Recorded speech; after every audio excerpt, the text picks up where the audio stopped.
Assalamualaikum warahmatullahi wabarakatuh. Kami dari kelompok 3 akan melakukan praktikum mengenai pengujian trayek pH yang beranggotakan saya sendiri Fatma Zahra dengan NIM 1902-08085. Perkenalkan, nama saya Nila Novitasari dengan NIM 1902-08083. Nama saya Intan Syarafina, NIM 1902-08064. Perkenalkan, nama saya Ainun Zaria, NIM 1902-08083. Tujuan dari praktikum ini adalah untuk menentukan sifat asam dan basa beberapa larutan dengan menggunakan indikator alami, yaitu ekstrak kunyit, dan mengamati perubahan warna indikator pada larutan asam dan basa. Trayek pH merupakan tolak ukur untuk menentukan pH suatu larutan. Hal ini dapat dilihat dengan perubahan warna indikator yang terjadi pada larutan tersebut.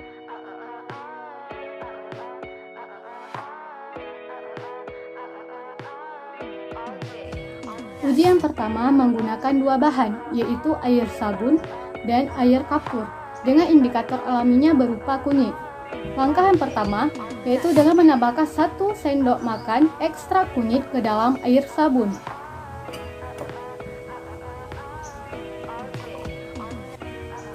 Kemudian diaduk agar campuran larutannya merata.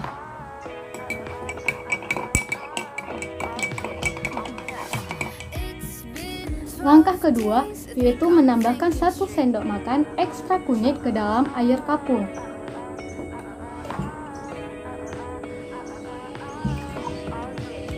Kemudian diaduk agar campurannya merata.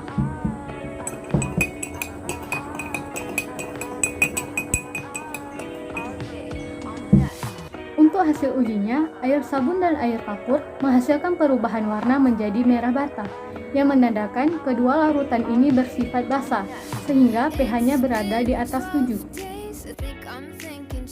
Langkah pertama yaitu masukkan 1 sendok ekstrak kunyit ke dalam air pokari.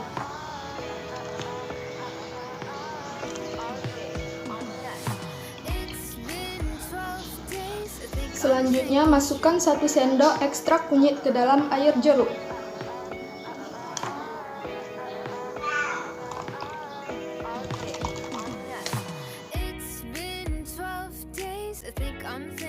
Lalu campurkan kunyit pada soda kue dan cuka, cukup 1 sendok saja. Lalu dikocok agar larutan tercampur rata.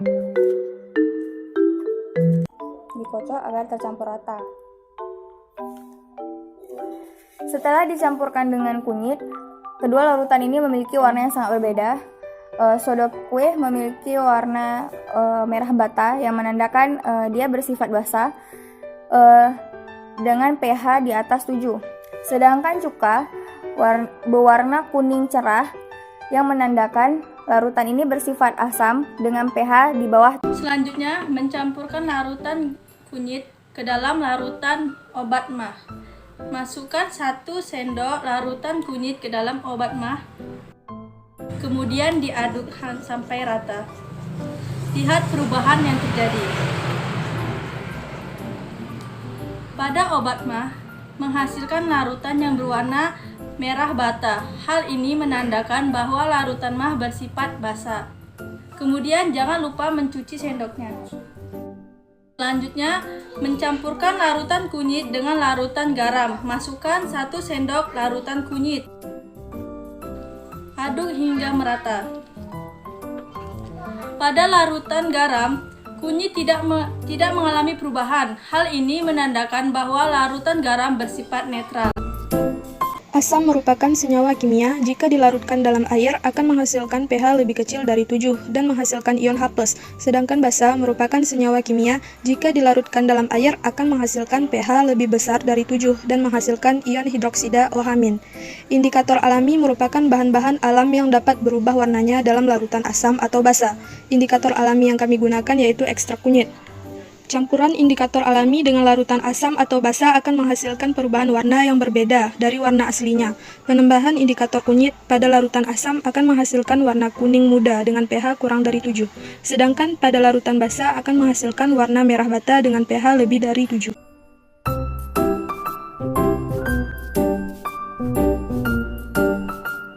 Kesimpulan dari praktikum kali ini yaitu larutan memiliki sifat yang berbeda-beda. Ada yang bersifat asam, basa, maupun netral. Hal ini ditentukan oleh ada tidaknya ion H+ untuk asam atau ion OH- untuk basa dalam zat tersebut serta derajat ionisasi zat tersebut. Pada poin pertama, jika kunyit dilarutkan pada larutan zat asam, maka akan terjadi perubahan warna kuning cerah. Poin kedua, jika kunyit dilarutkan pada larutan zat basa, maka akan terjadi perubahan warna jingga atau merah bata. Dan poin terakhir, jika kunyit dilarutkan pada larutan netral, maka larutan tersebut tidak mengalami perubahan apapun.